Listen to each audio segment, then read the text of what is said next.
போன்ற கண்ணித்தேன். அவள் பேர் சொல்லி தித்தித்தேன். அது ஏன் என்று யோசித்தேன். அட நான் எங்கு சுவாசித்தேன். காதோடு மௌனங்கள் இசைவார்க்கின்ற நேரங்கள். பசி நீர் தூக்கமில்லாமல் உயிர் வாழ்கின்ற மாயங்கள். அலைக்கடலாய் இருந்த மனம் துளி துளியாய் சிதறியதே.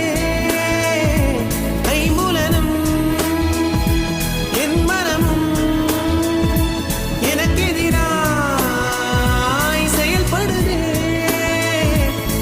விழி காண முடியாத மாற்றம், அதை மூடி மறைக்கின்ற தோற்றம். ஒரு மௌன